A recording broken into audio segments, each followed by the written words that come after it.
I'd like to welcome everybody to today's presentation on caregiver burnout prevention, the cognitive and environmental aspects. And you may be asking yourself, Doc Snipes, why are we doing both of those? Well, because I have that mnemonic piece: physical, interpersonal, emotional, cognitive, and environmental. And I didn't want to leave off environmental because there are some things that are important.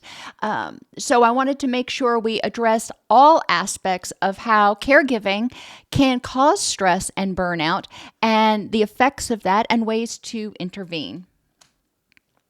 Today, we will identify cognitive and environmental signs of burnout, explore issues in those areas leading to burnout, and identify strategies to maintain cognitive and environmental health.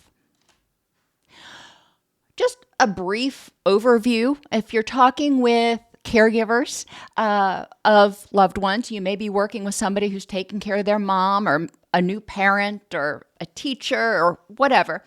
We want to recognize that not everybody knows all of our lingo. And at its most basic level, cognitions is just a fancy word for thoughts that are triggered based on our feelings. And those feelings are triggered based on stimuli from the environment, things we see, hear, smell, think, whatever. Just like feelings aren't facts, thoughts may not be factually accurate in the current context. We can perceive things, we all perceive things, through a lens that is shaded by our prior learning. And it doesn't mean we're wrong, but it means we are going to interpret things differently than pretty much everybody else in the world. And that's true for everybody. So we don't want to assume in the moment that what is going on in this context at this time is necessarily threatening, is necessarily a problem. We want to check our thoughts to make sure that we are thinking accurately in the moment. And people's environment represents their ability to maintain stable housing, to keep a roof over our head, and to feel safe and not overwhelmed in that environment. And for caregivers, it also means knowing that your loved one, whoever you're caring for, if it's not a loved one, your patient, your student, whatever, is safe.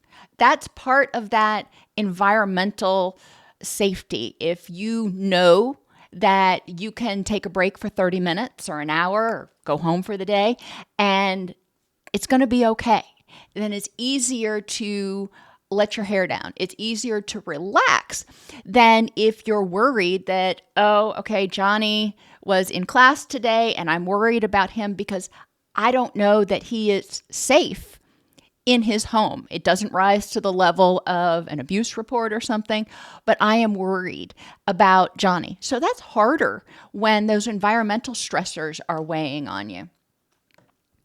Burnout represents exhaustion and a sense of being overwhelmed due to prolonged states of fight or flight, prolonged stress. We get burned out.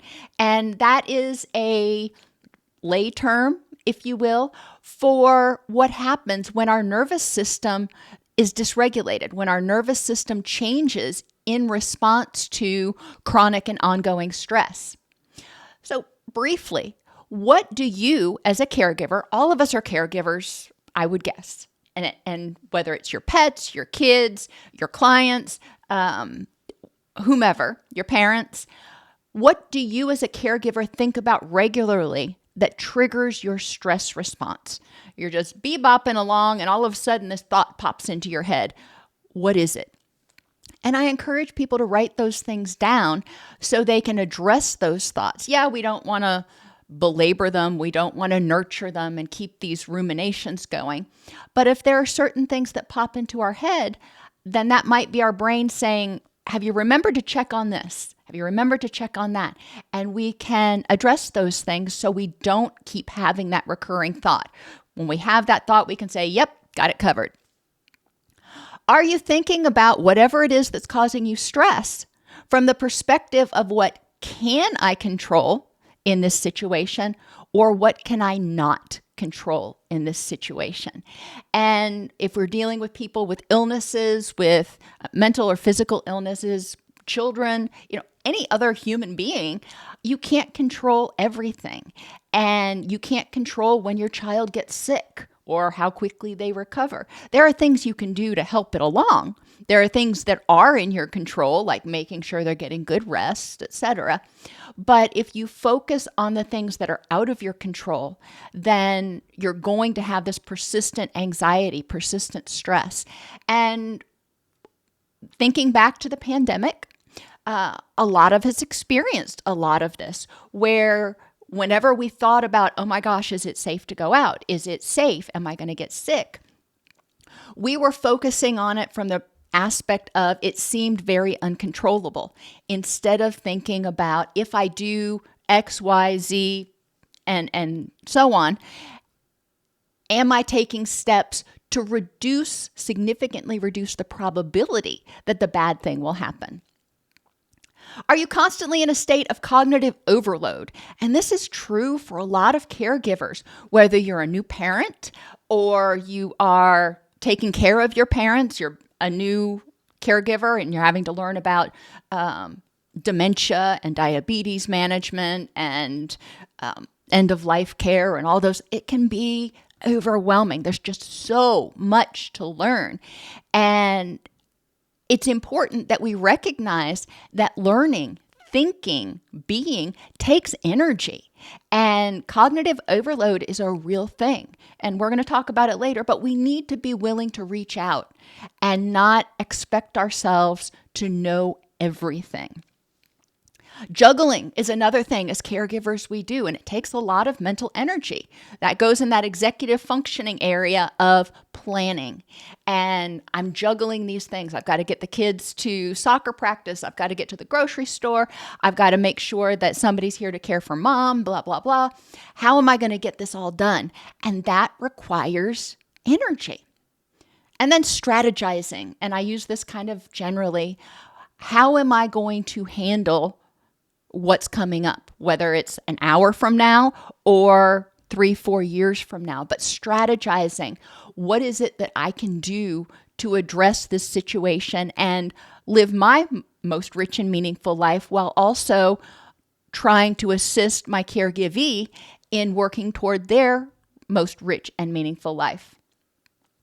And finally, is your environment calm and welcoming? Can you sit down and breathe and go, okay, I'm safe. I know my caregivee is safe. Yeah, it's all good.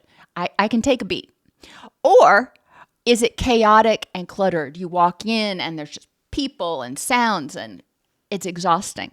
I remember when my son was in the neonatal intensive care unit, and it took a while for me to get used to all the different beeping and movements and everything. Eventually, I got to the point where I just learned how to tune it all out and be present with him.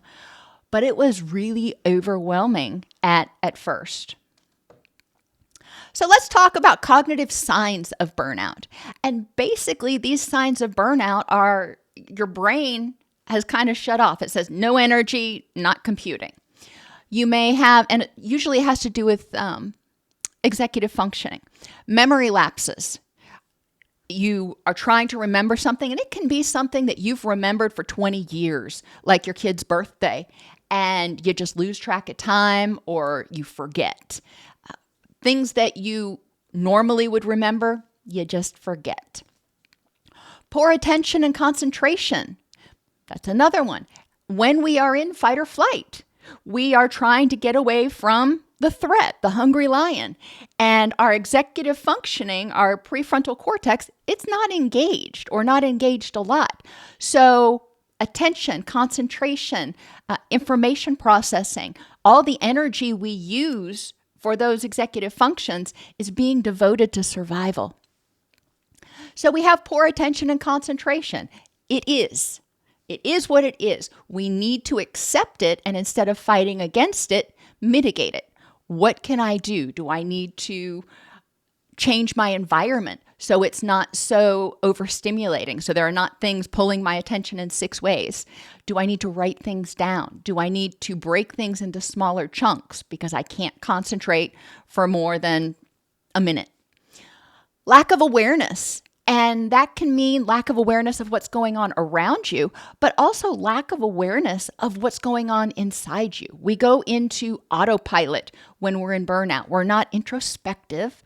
We're running from the hungry lion. It makes sense. You're trying to juggle all these things. You're trying to keep your caregivee safe. So you're focused on that. Slowed information processing goes back to that impaired executive functioning, and difficulty problem solving. Now, I have these under brain fog because these are symptoms that people describe as brain fog.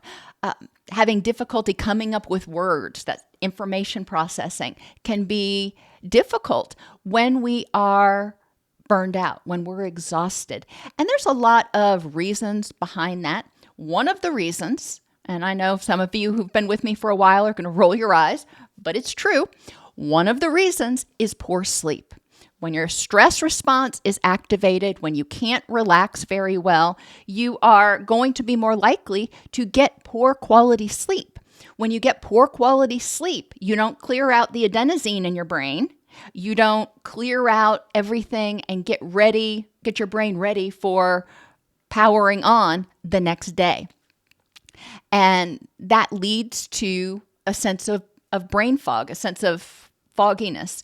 Additionally, adenosine is one of those chemicals that builds up in our brain that causes us to get tired. As adenosine builds up, it causes us to have what they call sleep pressure. And when that doesn't get cleared out, you feel groggy all day long. And that can contribute to brain fog.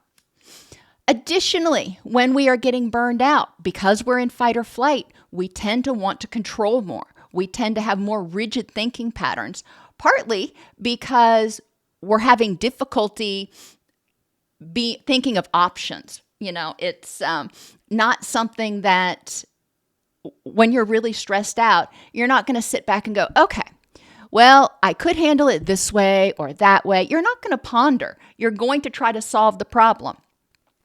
And those rigid thinking patterns can keep you stuck in an unhelpful loop. And pessimistic perceptions. And this it's on the borderline between thinking and feeling, but we tend to interpret things, so cognitively interpret things pessimistically based on their threat value when we are feeling unsafe, when we are feeling vulnerable, when we're feeling threatened. So you may have a tendency to perceive not only things that are going on with the caregivee, but with everything as more pessimistic than maybe it really is. Environmentally, there aren't a whole lot of signs in this, but environmentally, there may be a significant decline in and lack of care about organization, cleanliness, home maintenance. You may look outside and go, well, the grass is coming up to my knees, but I just ain't got it in me to mow today. It's just not going to happen. And this would be a divergence from what the person's normal organization, cleanliness, etc. is like. If you're one of those people who is very obsessive about having everything just so, then, when somebody walks in and things are not just so, might be a clue. So we do need to look at it on a spectrum because not everybody is Martha Stewart. So let's talk about what's causing all this. Cognitive overload. We are trying to learn. We are trying to learn at a breakneck pace to be able to take care of our caregivee. When my son was born, since he was a micro-preemie, I was like, well, I studied all the books on early child development, but I have no idea what's going on here. So I went online and I ordered every book Amazon had on life in the NICU, raising a preemie, issues with preemies. Of course, I overdid it a little bit, but I wanted to know. And I was soaking up that information, but it was tiring. It was exhausting. And it took not only a lot of energy, but a lot of time. Now, he was just, growing in his incubator, so it wasn't keeping me from him. Those first few weeks, we weren't even really allowed to touch him that much for fear of overstimulating him. But it was exhausting. And then every time I'd read something, I'd learn how much I really didn't know. And that was even more anxiety provoking. It was like, what do we need to do here? Yes, you're learning stuff. You're learning new stuff. You're not expected to know everything about everything all the time, or everything about anything, whether it's having a preemie, dealing with somebody with dementia, diabetes, whatever. That's fine. You're not going to know it all. Get help. Reach out to people who do know. If you're talking about preemies, I would talk with the nurses that were in the NICU. We had some wonderful nurses in the NICU, and they helped me internalize it and recognize, what parts of this do I need to know to be a good caregiver for this little peanut? If you're dealing with somebody who has just gotten diagnosed with diabetes, you may not know anything about diabetes. That's fine. You can read, but you can also contact experts, the American Diabetic Association, for example. And there are probably some other books that are written in very practical terms to help people understand it. But for any issue that comes up, there are experts out there. And instead of trying to know everything all the time, we can consult. We can ask them. Don't be afraid to have people repeat things. If they've told you this before, and they've told you this before about what to do in this situation, but you just can't remember, that's okay. Ask them again. Or if you don't understand when they tell it to you the first time, maybe they used a lot of jargon or you were having difficulty focusing, that's okay. Have them repeat themselves.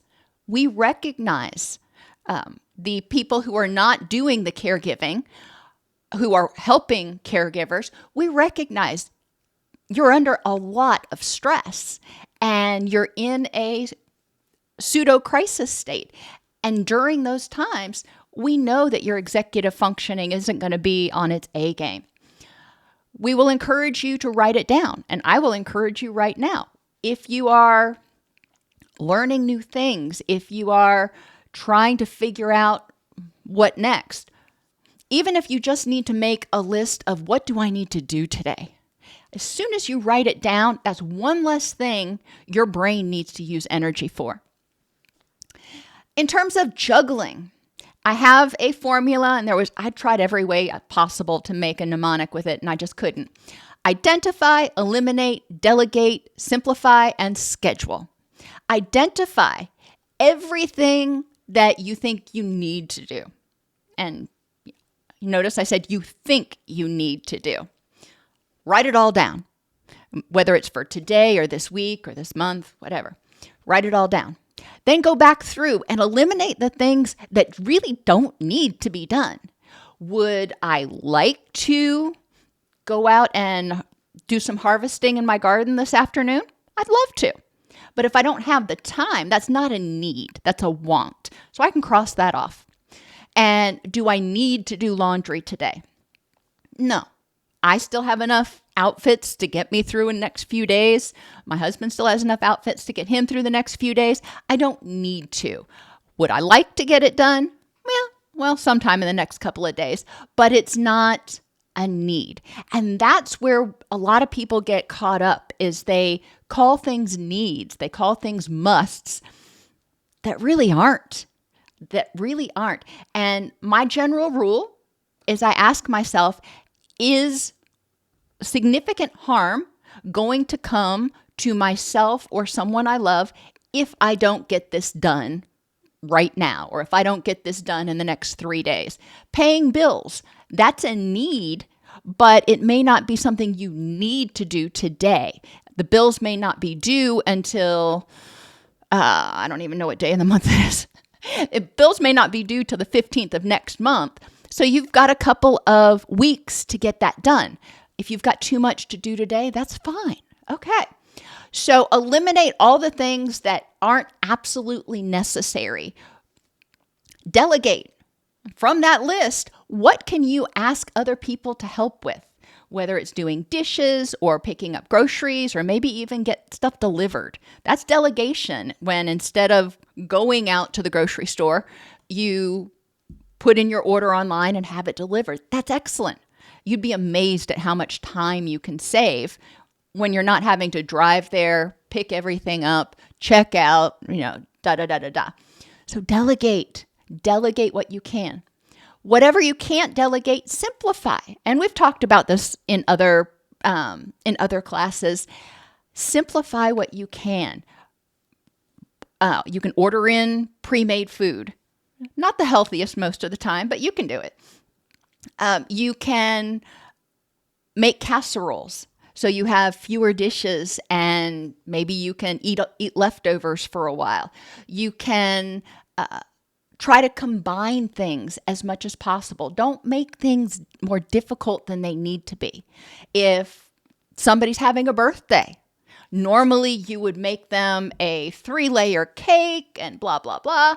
Well, you ain't got it in you. So go up to the grocery store, go to the bakery, and buy a birthday cake. Yes, it's a little more expensive, but it saves you a lot of time. Or delegate that to somebody else. Anyhow, once you're left with the list of needs that's been pared down and delegated as much as possible, whatever's left, simplify it and then schedule it in. So like I said, paying bills. Maybe I don't need to pay bills until the 8th of next month in order to make sure they get there on time. So I'll put that on my calendar, but that'll take it off my list. It's one more thing that I don't have to do right now, and figure out how I'm going to get the must-dos done. And that includes self-care. That does include self-care. Self-care are must-dos, because if you don't recharge, you're going to end up like a cell phone with a dead battery. Nothing. Not good to anybody or yourself. Strategize. When you are trying to figure out how to handle things, whether it's, how are we going to handle grandma as her dementia gets worse? Or how are we going to handle grandma today to reduce her sundowning? Make a plan, review your plan, or if you can, have somebody else review it. Do you think this makes sense? And then set it aside. Now you have a plan. You don't want to sit there and just go back on what ifs. Well, I could do this, I could do that. That burns up a lot of cognitive energy, and you could end up spending an entire day on what ifs and plan C, D, E, and F. Which brings us to recognize the principle of diminishing returns. Do you have a plan? Does that plan seem like it'll work? Great. If you keep refining it, how much more effectively will it work? Generally, creating the plan gets you 85, maybe 90% of the way there. And every iteration after that only improves the effectiveness or the efficiency, maybe 1%. Is that worth your time and energy? Or do you recognize that 90% is good? I'm good with this plan that I've come up with. It may not be perfect, but it will get the job done. Mind reading. And this is something that I tell y'all not to do a lot, but when you're working with somebody who's nonverbal, whether it's because they're an infant or because they are, they have dementia and they have aphasia, they're no longer verbal for some reason, then you may have to engage in some element of mind reading to figure out what's going on with my caregivee. Okay, so we empathize with them. And that's really important. I worked with a patient who had aphasia, and I remember one day we went into her room and she was really upset, and she couldn't communicate. She couldn't tell us about what, but she was really wound up and gesticulating all over the place. And so empathizing with her, you are really frustrated today, and I want to understand what's going on with you. She started to de-escalate right away. It's like, okay, somebody's going to try to help me. Use simple language when you're talking to people, whether it's a child or an older adult that is nonverbal or not being effective at communicating right now. Are you in pain? If so, okay, then can you show me, point to where you're in pain? Using those simple languages, very short sentences, and asking very objective questions. Use pictures if needed, so they can point to maybe they're upset about another caregiver, the nurse that came in and worked with them today.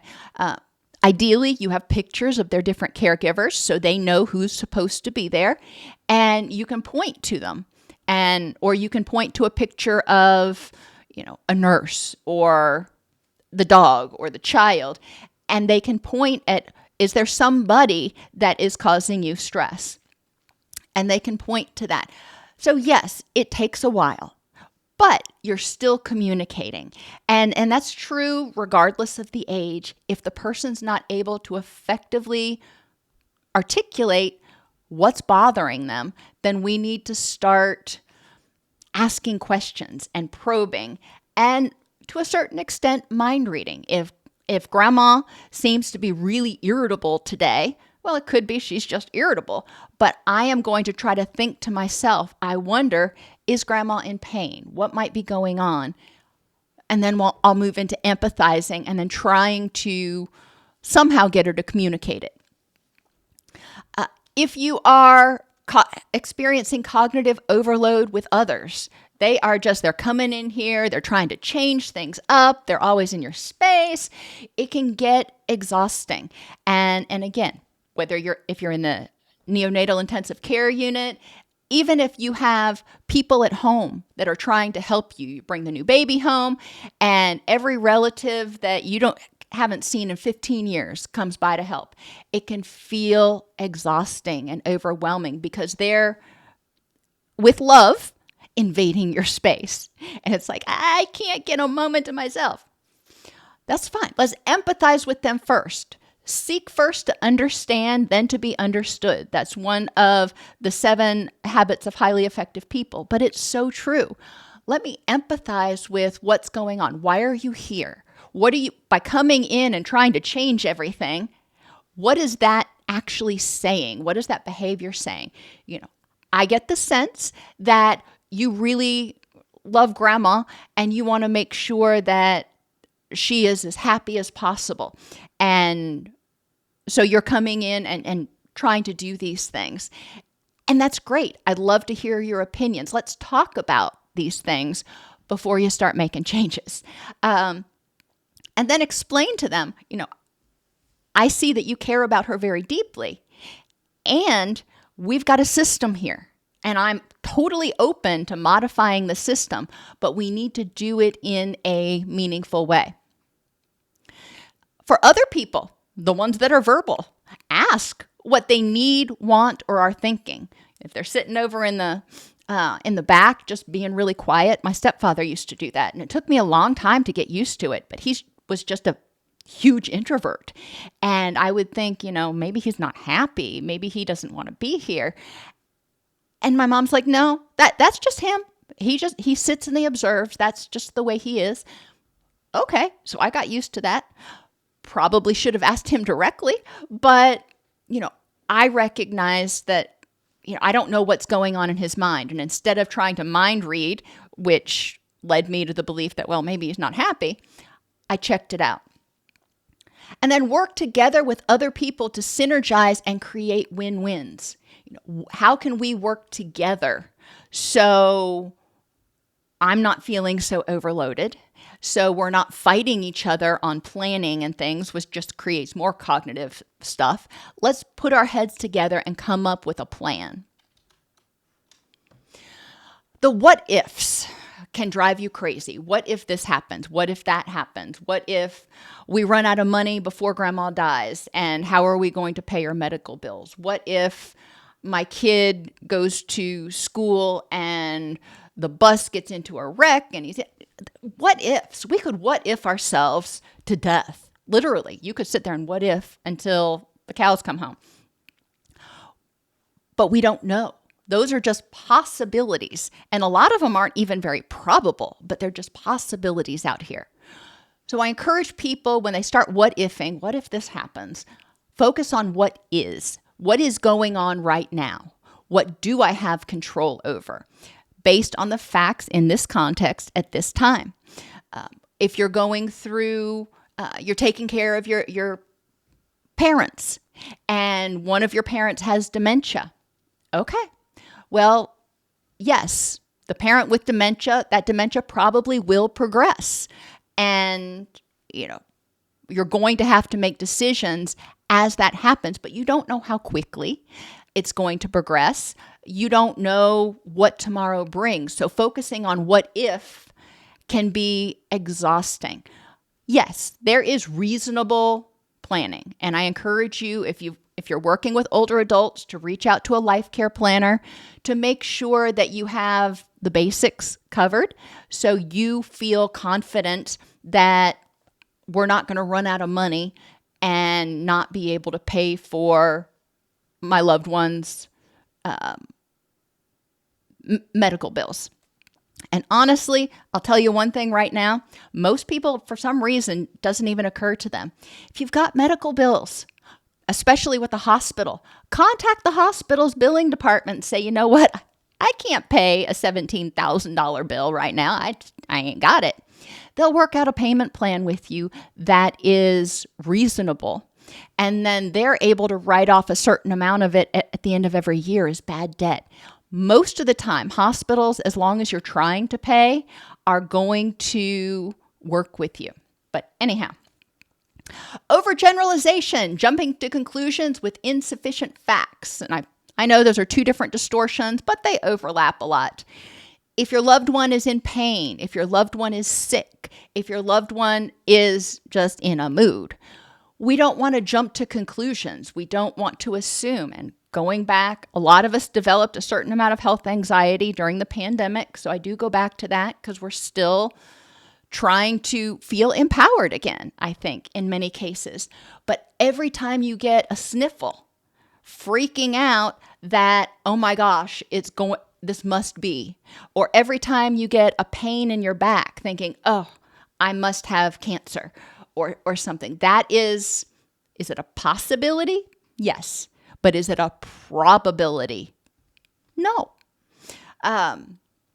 So we want to get the facts in this context at this time. Is this person, let's take addiction. We haven't talked about that yet. Is this person relapsing? You notice some signs and symptoms and behaviors that were common when they were in active addiction. Is this person relapsing, or is this just a temporary situation caused by something else? Is this person, maybe they're withdrawn and they're sullen, and that's how they were when they were using. And suddenly they've been in recovery, they're withdrawn and sullen again. Could it mean they're using again? Yeah. But it also could mean something bad happened and they're feeling overwhelmed and they're trying to figure out how to process it and they haven't relapsed at all. We don't want to jump to conclusions. And with illnesses or moods, for example, is it this catastrophic thing, or is it something much more benign that's going on? Is my loved one having a relapse into bipolar mania, or are they just really excited today for some reason? Personalization is another cognitive distortion that drains a lot of us, and especially as a caregiver, because we're trying to do our best to take care of our loved one, and we know we're not going to do it perfectly. We know some things are out of our control, and when it feels like people are expecting us to do it perfectly and control everything, we can feel like we're in this quandary where we are not doing it right. Don't take other people's reactions to what you're doing personally. 90% of their reaction is based on their stuff. So if they come in and they're like, oh, I can't believe you're doing that. Well, believe it, because I am.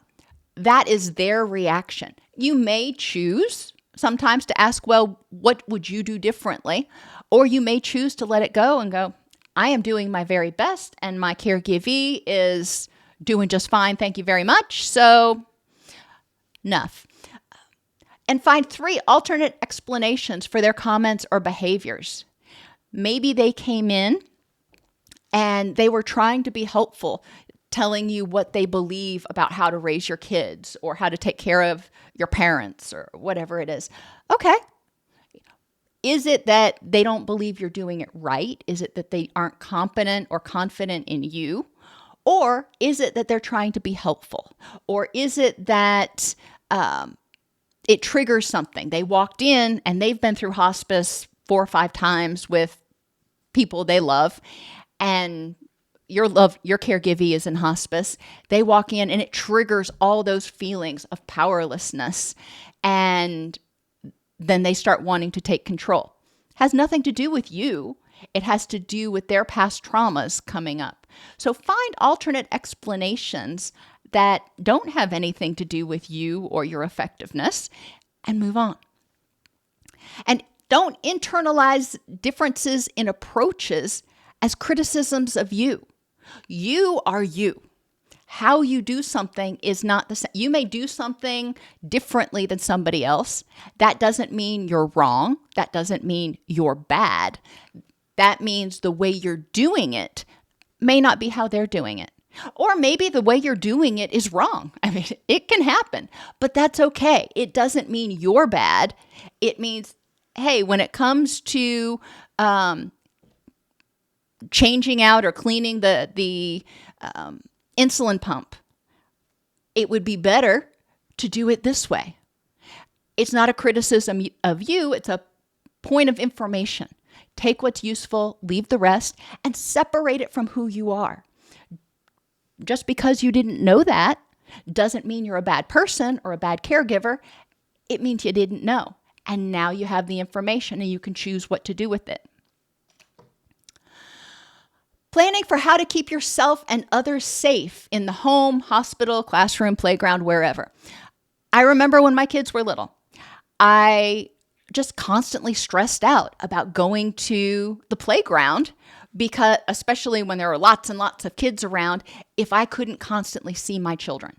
And that was my own paranoia, whatever. And I recognized that. So, I took steps. But I have to admit, whenever we were at the playground, I was constantly battling an element of anxiety because I wasn't in control of who else was there and what else they were going to do. In the classroom, I've told you before about the little boy that was in first grade with my son who would spontaneously stand up and start throwing chairs and just melting down. Felt anxious about sending him to school. And I know his teacher felt anxious about, what is this kid going to do today? Recognizing that as a caregiver, we want to keep our caregivees safe. And if we don't feel like we're able to do that most of the time, then there's going to be an element of anxiety. So how do we handle it? We consult. The teacher consulted with the school psychologist. When I went to the playground, I got my husband's opinion. He was a cop working in that area. I'm like, is this? He's like, yes, it's safe. Just take a beat. Okay. All right. I got it. And I would talk to other parents. How do you feel? How do you help yourself feel calm when you're at the playground? And obviously this was when my kids were really little, like 2, 3. Collaboration with other people that are involved in the care of this caregivee. So everybody's on the same page and you're all committed to keeping the person safe. When I worked in residential treatment, knowing that my staff had it covered when I wasn't there, helped me be more relaxed. I knew I could go home and most everything that came up, they were competent to handle. We collaborated. We'd have team meetings. We knew how, what different people's issues were, and we had plans. So that helped most of us be able to go home and rest and leave that there recognizing they were in the safe care of the next shift. And rehearsing can also be helpful. If fire drills, it's one of the reasons we do fire drills. If you're worried about fire, rehearsing fire drills, even with your family, so you know that everybody knows how to get out and where you're going to meet up and all that stuff. You don't have to do it all the time, but every once in a while doing it can help you feel more confident that if this thing happens, it's going to be okay. All or nothing thinking. Typically, we want to embrace the good with the bad. If I think the only resolution to this is if this person's cancer is cured, well, I may be missing out on some other options. Remission is really good too. They've found ways to keep people in remission for a lot of things for a long time. My daughter's POTS and her fibromyalgia. Yes, she has flares sometimes, and yes, it sucks, and yes, I wish there was a cure for it. Right now, there's not. However, I embrace those remission periods and love the fact that she is feeling more empowered to manage her stress and manage her triggers, so her remissions are lasting longer and they're more complete. We want to strive for improvement or progress, not perfection. If we strive for perfection, we're always going to be stressed out because ain't none of us perfect. So strive for improvement. What can I do as a caregiver? What can I do better today than I did yesterday? And maybe that just means being more present. Maybe, okay, here's a revolutionary one. Maybe that means getting enough rest and self-care so I can be more present tomorrow. Hey, concept. Consider all the things that are important in your rich and meaningful life, not just one. So thinking about all those things that are important instead of saying my life sucks right now. Well, certain aspects may. Yeah, that's very, very possibly true. But the likelihood that every aspect is in the crapper right now, not very probable. So recognizing all the things that are important in your rich and meaningful life. Maybe you hate your job, and some people do. Okay, you hate your job, but you love your family. You like your house. You enjoy going to the gym. There are a lot of things that are important that in your life that are going well. Yes, this thing over here needs some work. But acknowledging the good with the bad helps balance it. We don't want to negate it. We don't want to ignore it. We want to balance it and recognize that it's not all bad. Magnification of the negative and minimization of the positive. We tend to do that a lot. We magnify when we make mistakes or don't know something. And when we do something right, we minimize it. Well, everybody would have done that. Of course, anybody would have done that. Well, maybe not. Keep a journal or an ongoing log of both the good and the bad that happens. Again, embracing those dialectics, but that helps you recognize the good things that happen so you can say, yeah, I did that. I maintained my cool today when everything was falling apart or whatever it was, but you can identify the things that you did well. Then you can recognize your contributions to the good and your powerlessness in the bad. Grandma had a really bad day today. And, it wasn't my fault. It wasn't anything I did. It was. Her body shutting down or she had a flare for some reason. That's not my fault. And recognizing the powerlessness instead of saying it's my fault that grandma had a bad day. No, very probably it's the disease or the disorder. Same thing for our kids. They may have a bad day and you see their little hearts breaking when something bad happens and you comfort them, but it doesn't make them feel completely better. But that's okay. It's their right to feel their feelings and you are there, you are doing your best, but you don't have the power to take away their feelings. Emotion-based reasoning. Well, we've talked about this a lot, but we'll talk about it again. I feel like I'm a failure, but is it objectively so?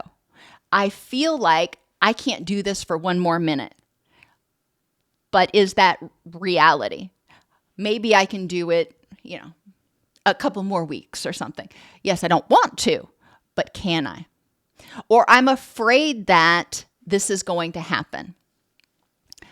When we're afraid, these are those what ifs again. Is it objectively probable that that's going to happen? I'm afraid that something bad is going to happen to my caregivee, quote, on my watch. It could. It's possible. But is it probable? And for most caregivers, the answer is no. You're taking care, you're doing your very best, and by handling all the things that are within your control, you reduce the probability of something bad happening, with the exception of if we're dealing with illness.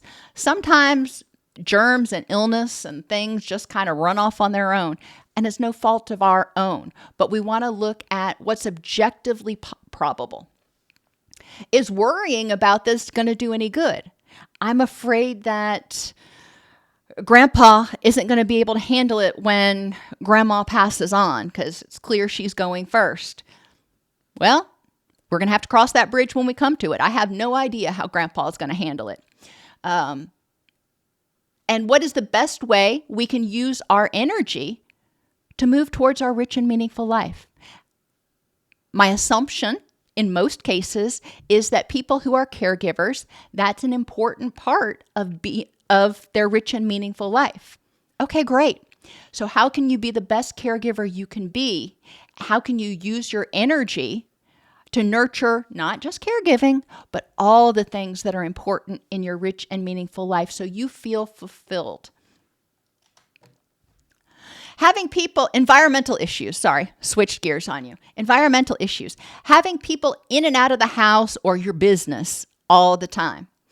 And with hospice, for example, you may have a care team and they say, oh, well, the nurse will be over at some time today to give your loved one a bath or to check on this. And that can be really stressful for those of us who are structured and we don't do spontaneity very well. So try to schedule them or at least narrow them down, just like you do with, appliance repair people.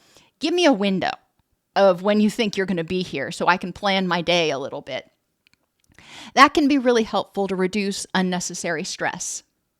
If you've got hoverers, and these are the people who come in, they're constantly asking questions, they're constantly trying to be all up in your business. You're caregiving, and they want to know what's going on all the time, and they seem to feel the need to put in their 2 cents constantly. You may discuss your feelings with them, that it feels like they're judging you. It feels like they don't trust you or that they don't think you're doing a good job when they're constantly hovering and not letting you just do your thing. And discuss with them how that impacts your ability to caregive. When you're hovering, I can't be present for the caregivee. It stresses me out. It makes it more difficult for me to do my job, and it makes it more difficult for me to be me. Having no time to be at your own home to do what you need to do. Obviously, this is if you're caregiving for people in their homes. It's important to request assistance from your social supports. My in-laws had been traveling down to be with my husband's grandparents, and they lived 3.5 hours away. So yeah, their yard didn't get mowed as often as it normally would. Things didn't get dusted, and my mother-in-law keeps things so clean that you could probably do surgery on them. So, obviously that was a stressor. Not being in her own bed where she could relax, that was a stressor. Request assistance from your social supports. Maybe they can do things at your house so you don't have to do them when you go back, or maybe they can take care of the caregivee so you can go back to your house and do that. So you can go back home and spend time with your kids and your pets and whatever. Set boundaries and schedule it in. Instead of agreeing to be there all the time, it's important to say, I can do this for a week, and then I need to go home for a week in order to take care of things. So everybody that's part of the care team is aware, and you can plan for who's going to be on duty when. Hire help if you can afford it. I know that's not always possible. You can also try reaching out if you go to a church or a synagogue or something, reaching out to your congregation. Sometimes they have care teams at the congregation who are more than happy to pitch in for some brief respite for caregivers. And then virtual monitoring can also be helpful, having them wear the pendants so you're not worried when you're not there. Is grandpa fine, or did he fall down again? That virtual monitoring can be really helpful. If they're afraid to be alone, you can also have it going the other way so they can see you. There's a camera at your house. They can see you moving around, what have you. But there's a lot that you can do with technology. They even have technology now that you can set up. So if somebody, for example, gets up every morning and the first thing they do is make coffee and in the microwave, you can put a sensor on the microwave, and if they haven't opened the microwave to make coffee within a certain period of time, based on what's normal for them, then the caregiver gets an alert, so you can call them or go over and check on them or whatever. You can do this with the refrigerator, the microwave, just things that are normally opened and closed or what have you. They can also put things up that monitor movement. That's a little more intrusive, in my opinion, but there are lots of options. Just talk to people who are aware. And the constant input in caregiving environments can be exhausting, even if it's just monitoring your children. Going to a preschool class one day, one of my son's preschool classes, I was volunteering, and having 15 little 2 and 3-year-olds running around, trying to make sure that they were staying safe, etc., was exhausting. Oh my gosh, I didn't feel like I could sit down, calm down, whatever, because I was hypervigilant. And that's, okay. It is what it is, but it's important to be able to take breaks to downregulate. When your child is sleeping, for example, if you're a new parent, maybe taking that time to sit down. So you're not having to worry about what are they getting into? Where did they just crawl to? And practice open awareness meditation or focused awareness meditation, whichever works for you. Open awareness is just being and noticing everything around you, just trying to soak it all in. Focused awareness is focusing on one thing, like a candle flame or a big fluffy cloud that's right in front of you, and you're not noticing everything else around. Either way, it turns your attention and can help reduce the amount of mental activity. Clutter or sites. Do not resuscitate orders. I hate seeing those. I know when I saw my mom's, it was just like devastating. But a lot of times you need to have them. You can put them on the refrigerator so they're easily seeable by paramedics or whatever that come in, but they're not literally in your face every second. Clutter can happen, especially if you've got hospice involved or when you have a new baby. There's Pampers and there's toys. Oh my gosh, the toys and everything else. It can start to feel overwhelming if you don't like clutter. It's important to pay attention to that. And the caregivee themselves as a site can be a source of stress in the environment. If you're looking at your caregivee and you see that they're, not doing well, it can be a source of stress because you're wondering, when is this going to turn bad? What can you do? Increase sites that are calming and empowering. What things can you look at and go, okay, I've got this? Eliminate anything that isn't currently needed in the room.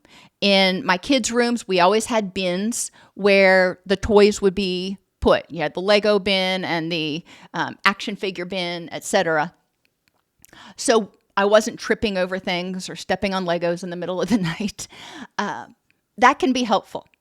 If your caregivee, for example, moved in with you and there's a lot of clutter because you've got all the stuff from their house in your house, you may consider renting a storage unit. How can you eliminate or minimize the clutter so you don't feel so overwhelmed? Some people don't mind clutter, but most of us, it's one of those things that's on a continuum. Some people can't take any. Some people, don't mind it at all. And then most of us are somewhere in between. The sounds of monitors or codes if you're in the hospital. Practice refocusing your attention. If there are monitors going on, I remember reading books to my son, and I'm focusing on reading to him and noticing his reactions as those monitors are going off behind me. I got to the point I didn't notice them. Same thing is true at home. If you have monitors on your loved one, you may refocus your attention, because when there's a problem, the monitor changes. Instead of being that steady beep, beep, beep, it starts making all kinds of loud, crazy noises. Those are the ones you need to pay attention to, not the background beep, beeps. Add background noise. That can help drown out some of the mundane noises. And know the plans for the codes so you feel prepared if you need to act. If your loved one's heart stops beating and it starts to code, what are you supposed to do? That's a horrible thing to think about, but if it's a possibility, especially a probability, it's better to be prepared. And needs of the caregivee. Sometimes in the environment, you're doing a lot of things that you don't have to do because there are assistive devices that can help the caregivee. And altering the environment to make it more empowering and for the caregivee helps them as well as you. If they're having difficulty with mobility, bathing, toileting, communicating, or even managing a chronic illness like diabetes, there are a lot of things out there that you can use. I mentioned for toileting because that's a big one for a lot of people. There are internal catheters, which positives and negatives to that, but they've also developed some external catheters that are supposed to work pretty well that can be really helpful if you're working with an adult who is now incontinent. Sanitary garments can be very helpful. A bidet can be really helpful for older adults if they're having trouble wiping themselves. That can help clean things up so they don't feel as vulnerable when the caregiver has to help them get cleaned up. And then chamber pots are basically toilets that are right next to your bed. And those can be helpful to reduce the amount of movement that somebody has to do at night. To think clearly and have the energy to caregive and maintain your environment, you need to feel clear-headed, safe, and empowered in that environment. And you need to know, in order to relax, you need to know, think, and believe that you are safe and your caregivee is safe, even when you're not around. That way, you don't feel like you have to be the one there doing it all the time. All right. Are there any questions? As I mentioned, this finishes the series on the multiple ways that caregiving impacts our stress and can contribute to burnout and what to do. So we had physical, interpersonal, emotional, cognitive, and environmental. Finish that today. Next week, we will be talking briefly about chronic fatigue syndrome, and then launching into a series on living your highest quality of life with a chronic illness.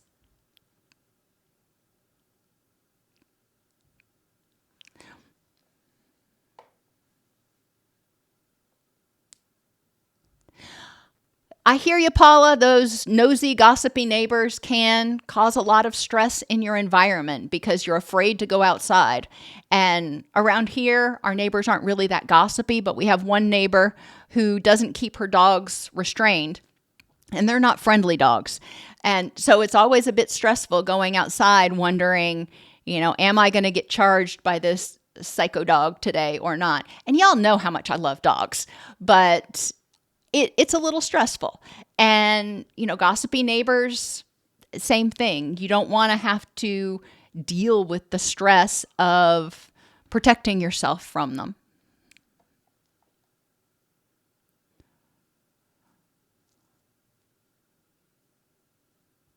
And that's great, Tanya, that you're talking to your grandson who's nonverbal.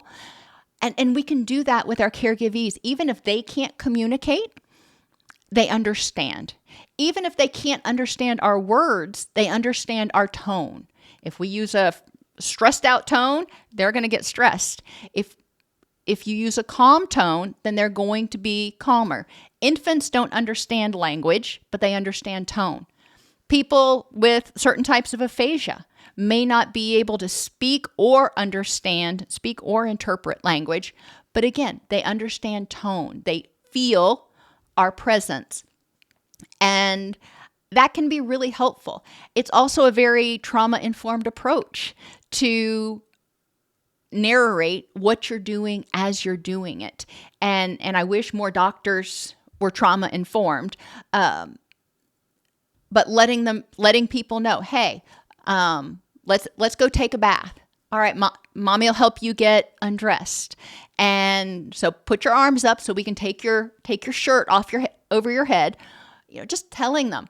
Or before you're getting ready to wash their hair, I'm going to pour the water over your head right now, so cover your ears. They're not surprised. They feel empowered. They know they're safe. And that's amazing. Hello, Jason. I didn't see you come in. Always glad to see you. You are quite welcome, David.